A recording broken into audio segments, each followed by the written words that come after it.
Shalom, selamat malam semua. Selamat Hari Paskah buat kita semua, SIB Port Dickson. Malam ini saya ingin mengadakan kebaktian singkat tentang Paskah kepada kita. Dan saya akan mengambil dalam dua firman Tuhan, dua kitab, yaitu kitab Markus dan kitab Yohanes.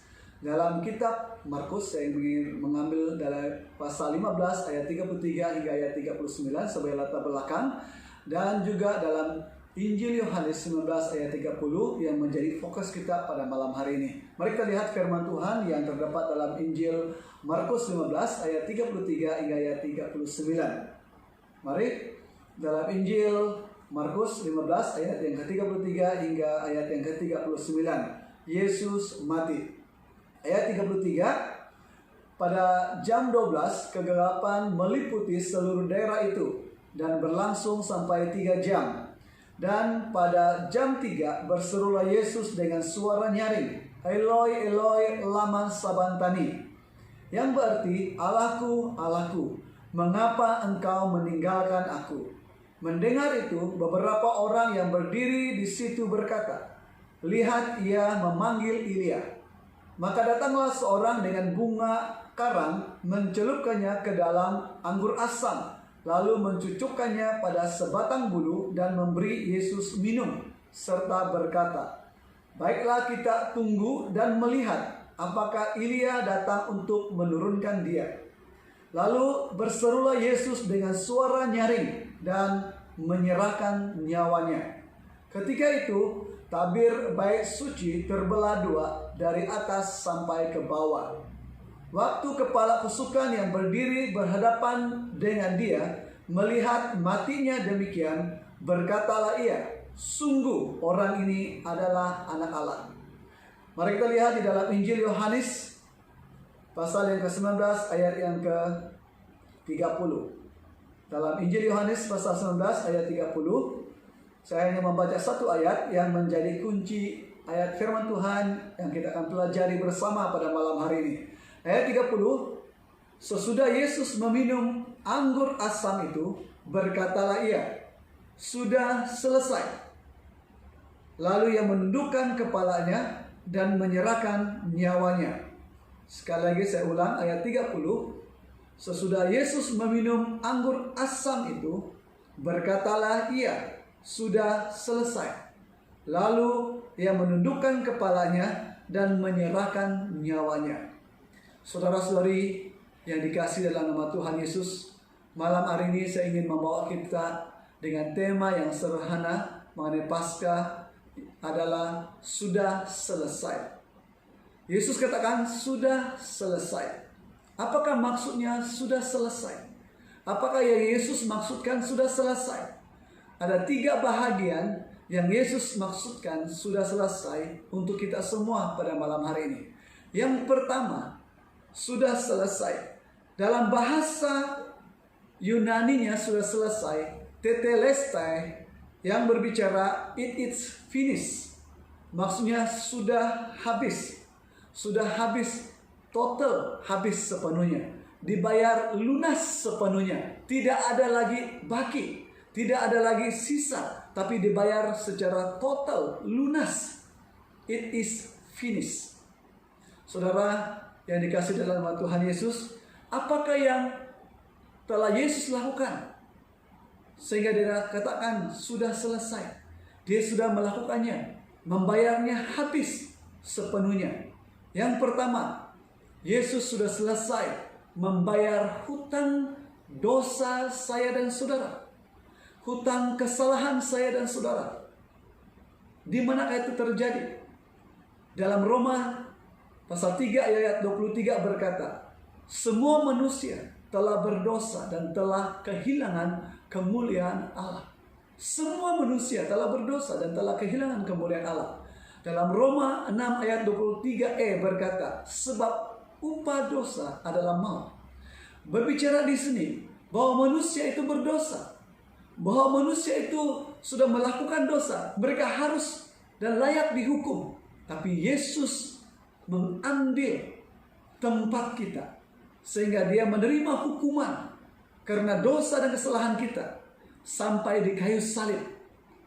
dia katakan sudah selesai.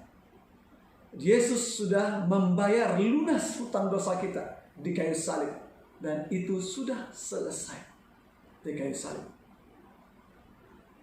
Yang kedua, apakah yang Yesus lakukan? Mengatakan sudah selesai. Yang kedua, yang sudah selesai Yesus lakukan adalah Ia sudah menyelesaikan masalah antara manusia dan Allah, antara kita dan Tuhan kita. Apakah masalahnya? Yaitu hubungan kita dengan Allah yang sebelumnya itu baik, tapi sekarang sudah jauh dari Allah. Kenapa? Karena dosa. Karena dosa, hubungan kita dengan Allah terpisah dan jauh daripada Allah. Tetapi darah Tuhan menyucikan kita. Sehingga ada lagu mengatakan, oleh darahnya dosa kita dihapuskan. Oleh darahnya jiwa kita dihapus. Jiwa kita ditebus oleh Tuhan.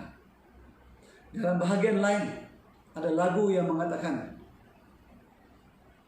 darah Tuhan adalah darah yang mahal yang menyucikan dosa kita. Maksudnya apa itu?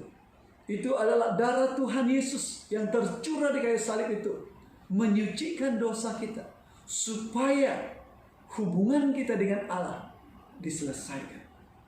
Berarti yang kedua, Tuhan Yesus menyelesaikan masalah dosa kita di hadapan Allah, sehingga kita manusia tidak lagi mempunyai masalah di hadapan Allah kita, karena Tuhan Yesus sudah membayarnya dengan darahnya yang mahal. Yang ketiga, Yesus sudah melakukannya dan sudah selesai, yaitu di kayu salib. Yesus selesai. Itulah hidup Yesus yang terakhir di dunia ini, yaitu dia mati di kayu salib. Ia menyelesaikan tanggung jawabnya di hadapan Allah dan di hadapan manusia, di mana semuanya telah selesai dan tidak ada lagi yang perlu manusia lakukan untuk menyelesaikan masalah dosa manusia di hadapan Allah, karena Yesus sudah menyelesaikannya. Saudara-saudari yang dikasihi, apakah yang dapat kita lakukan? Apakah yang Yesus lakukan ini? Apakah respon saudara pada malam hari ini? Responnya adalah dalam Yohanes 3 ayat 16 mengatakan, karena begitu besar kasih Allah akan dunia ini, sehingga Ia mengurniakan anaknya yang tunggal, supaya barang siapa yang percaya kepadanya tidak binasa, tetapi beroleh hidup yang kekal. Berarti di sini Yesus sudah selesai tanggung jawabnya untuk membayar, untuk menyelesaikan masalah dosa. Dan pada malam hari ini, bagaimana respon saudara dan saya? Saudara dan saudari, responnya adalah untuk kita menerima, untuk menyelesaikan masalah ini, masalah dosa kita dengan Allah, kita harus menerima Yesus. Kita harus percaya kepada Dia sebagai Tuhan dan Juru Selamat, dan menerima Dia sebagai Tuhan dan Selamat dalam hidup kita. Maka saudara dan saya akan mengalami pengampunan, dan saudara dan saya selesai masalah dosa kita di hadapan Allah, karena Yesus telah menjadi korban, telah memberi hidupnya untuk saya dan saudara, supaya saudara tidak lagi membayar dosa itu, tapi Yesus yang membayarnya. Semoga firman Tuhan ini di hari Paskah ini memberi saudara dan saya satu kebenaran yang memberikan Anda dan saudara mengingati akan apa yang Yesus telah lakukan di kayu salib, yaitu Dia sudah selesai untuk saya dan saudara. Semoga firman Tuhan memberkati saudara. Dalam nama Tuhan Yesus, amin.